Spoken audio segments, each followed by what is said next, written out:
I'm Mark Dunn and welcome to this special edition of Breaking the Mould, our regular look at the financial markets. I'm here with AJ Bell's Investment Director, Russ Mould. Hello Mark, how are you? I'm fine, thanks Russ. Good, how are you? Lovely to have you here. Good. And we're going to be discussing what the results of the May 7th general election could mean for the UK stock market. The big day is nearly upon us, so what do we think could cause a ballot box fuss, Russ? Very good, Mike. Yes, so there are two possible things that immediately spring to mind. First, let's face it, everybody's expecting a hung parliament and a coalition government to emerge from the melee. So back in 2010, as we know, that didn't go down too well, as you can see from the first chart behind us right here.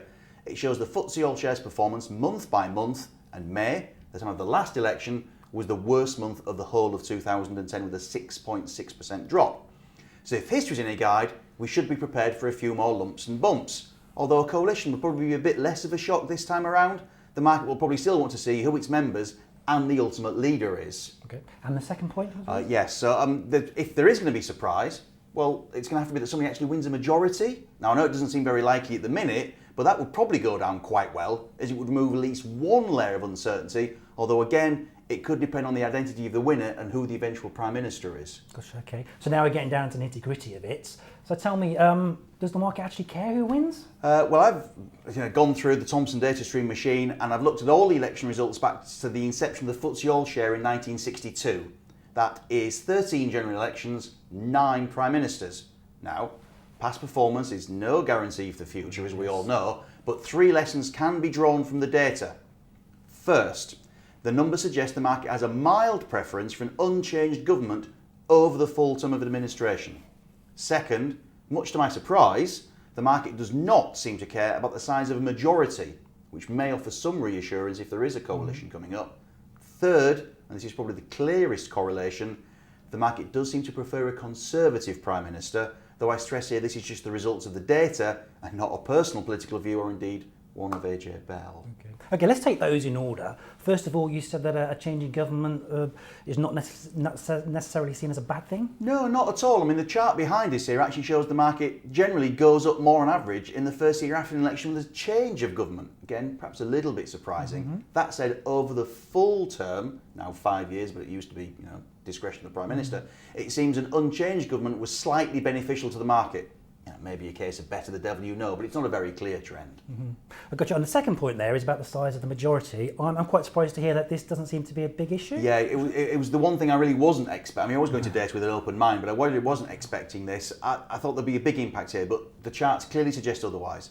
The columns are the size of majority of administration. The line is the FTSE All Shares performance during its time in office. The first chart here is the first year of a government after an election, where some of the smallest majorities provide some of the best performance. Margaret Thatcher in 79, David Cameron actually in 2010, and some of the biggest majorities have produced some of the worst performance. Thatcher in 87 and Tony Blair in 2001, for example.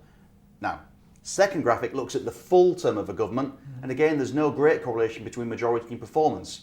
Yet again, some of the optically weaker governments preside over a big rise in the market, Labour during the late 70s or John Major during the early 90s, and some of the stronger ones actually do relatively little. The last Thatcher government and the second Blair administration, for example. Because now you've mentioned many prime ministers down there from the 2 largest national parties. Yes, I tried to be very even-minded. Gotcha. But you did say at the start that the market seemed to prefer a Conservative government. Yeah, I'm very impartial. The market does seem to prefer a certain colour, and it does look to be blue. Again, we've had 9 PMs since 1964, and taking their periods in office overall, the 4 worst performances from the All Share all come under Labour premiers, and 4 of the 5 top ones under a Conservative premier. So there does look to be a bit of a correlation.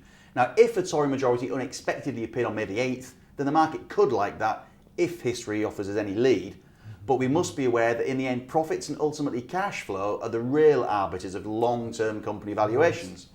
Government policy can affect these, and certainly for a number of sectors, they could well be political footballs depending on who gets in. Banks, tobacco firms, utilities, bookies, rail operators, they've all been mentioned in dispatches by various of the candidates, and they could all come under greater regulatory scrutiny, pay more tax or even suffer both. But in the long run, the FTSE All Shares 3% plus dividend yields mean UK stocks effectively have a duration of around 30 years, thinking of the cash that comes out.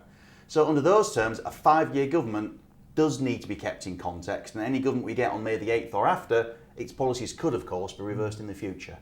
Thanks, Russ. Well, it certainly isn't going to be boring. No, which is good. I'm sure we'll be back shortly after the ballot to discuss more, I would think. Exactly, find exactly what it all means. Yes, look forward to it. Thank you very much for watching, and see you soon.